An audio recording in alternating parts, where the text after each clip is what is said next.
یہ آپ سیاستدانوں کے بارے میں کیا کہنا چاہیں گے، ملک کی جو صورتحال؟ السلام علیکم۔ میں یہ سیاستدانوں کے بارے میں کہنا چاہوں گا، ان کو اپنی پڑی ہوئی ہے، غریب انسان بھوک میں مر رہا ہے، اس کے گھر کی روٹی پوری نہیں ہو رہی ہے، اور یہ اپنے معاملات میں اس قدر وہ ہوئے میں ایک کرسی کے پیچھے یہ خود تو لڑ رہے ہیں لیکن عوام کو بھوکا مار رہے ہیں۔ میں ان سے یہی ریکویسٹ کروں گا کہ یہ عوام کا سوچیں، اور غریب یہ انسان جو ہے نا، مزدور طبقہ خاص طور پر یہ بہت پس رہا ہے، ان کا خیال کریں تاکہ یہ بھی آپ کے لیے دعا کریں، لیکن یہ آپ کے لیے دعا نہیں کر رہے، آپ کے لیے بددعائیں کرتے ہیں۔ تو میں یہی ریکویسٹ کروں گا کہ ان کا خیال کریں تاکہ یہ بھی خوشحال جی سکیں۔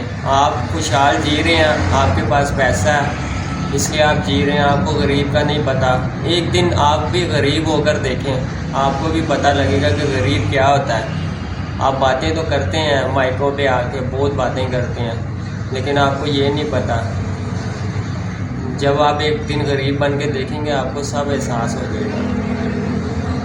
اور ان کو اپنے ملک اور عوام کے لیے سوچنا چاہیے، یا یہ سیاست کا جو چل رہا ہے ہلچل، ان کو عوام کے لیے سوچنا چاہیے؟ لازمی بات ہے، عوام ہی ان کو لے کے آتی ہے مینڈیٹ پر، تو جب یہ عوام کا ہی نہیں سوچیں گے۔ عوام سے وعدے کیے جاتے ہیں یہ مہنگائی کم کریں گے جو بھی حکومت آتی ہے، اور لیکن اس پہ عمل درآمد کوئی نہیں کرتا۔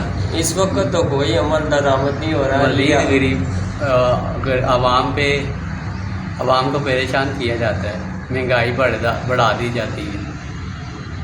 ہاں جی، تو یہی ہے کہ سوچنا چاہیے ان کو، دونوں لیڈروں کو، لیکن دونوں ہی مہنگائی کو بڑھاتے ہیں، جلسے جلوس نکالتے ہیں، اس سے عوام کا نقصان ہوتا ہے، اپنے فائدے کے لیے